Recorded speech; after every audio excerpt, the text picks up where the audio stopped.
Now, about this $2.5-year deal I signed, making a woefully bad first impression, rolling back the years in style with the oldest strikeforce in England, and local rivals coming together in tragic circumstance. It's been another hectic day in the Football League. BBC Sport takes you through 5 things you may have missed from Saturday's action. How legally binding is this contract? The ink is barely dry on the contract, but Steve Cotterill may be having second thoughts about taking on the Birmingham City job.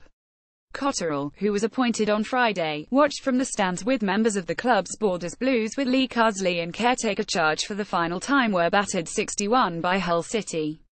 Hull thrash Birmingham relive Saturday's EFL action. Their former Burnley, Notts County, Portsmouth and Nottingham Forest manager is taking over a side third from bottom in the Championship, who have conceded 19 goals in 11 games and scored just 7. Cotterill visited the players at full time, with Carsley saying the new boss told the players that the season starts on Monday. "If I'm sat there as a player, that's what I want to hear," Carsley said. "I want to hear that there's a fresh start. There's still 30-odd games, so our season isn't going to be defined by the result." The new managerial effect. Cotterill's loitering and looking on from afar did not spur on his side, and the often quoted new manager effect in whatever form it takes had very limited success across the divisions. A new man at the helm at League Two Chesterfield could not inspire them, the Spirites losing 20 at home to Cheltenham in Jack Lester's first game in charge. Port Vale, who are biding their time in finding a replacement for Michael Brown, fared no better, going down 20 at Stevenage in the same division. But at least League One Oldham Athletic bucked the trend, Owen Doyle scoring twice against his old club Portsmouth in a shock 21 victory at Fratton Park. Seedorf managed his former club AC Milan in 2014. Talk was rife that the Latics, managerless after parting company with John Sheridan, were going down the total football route by way of looking to appoint Clarence Seedorf. But Seedorf is not Boundary Park bound. The Dutch midfield maestro is just good friends with the Oldham owners, and it is understood he is not interested in a job below the second tier of English football. The mere prospect seemed to inspire Oldham, who are now out of the relegation zone. Who is going to kickstart rumours that Marco van Basten is coming for next week's pick-up. Local rivals come together for Matt Sam, and friends and family of Matt Salmon were guests of honour at the One Call Stadium. While local derbies are often frantic and feisty and the emotion can take over, there was raw emotion for a different reason for those attending Mansfield Town's League Two game against Nottinghamshire rivals Notts County.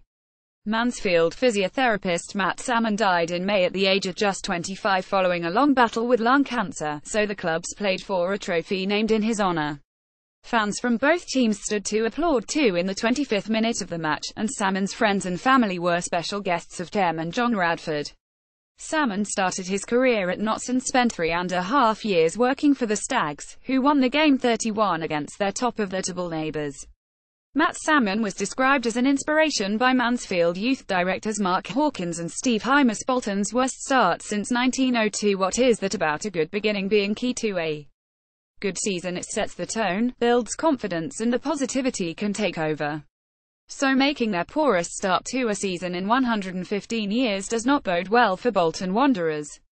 Saturday's 10 defeat against Aston Villa at Villa Park means the Trotters have lost 8 championship games in a row and are winless in their opening 11 league matches. They have also failed to score in their last 7 fixtures.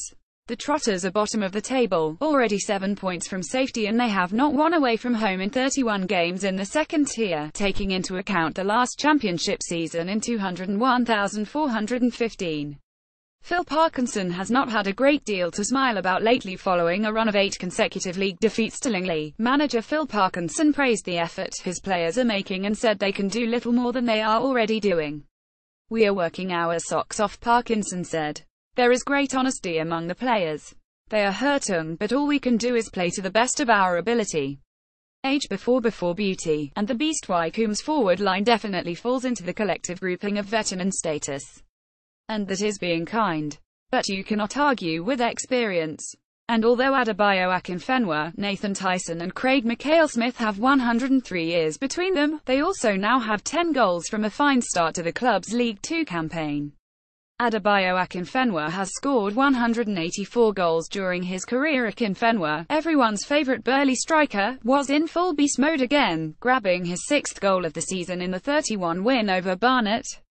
It was the third victory in a week, and means they are 7th in the table with 6 wins and 3 draws from their 11 games. Akinfenwa, 35, has 6 in 9 league matches.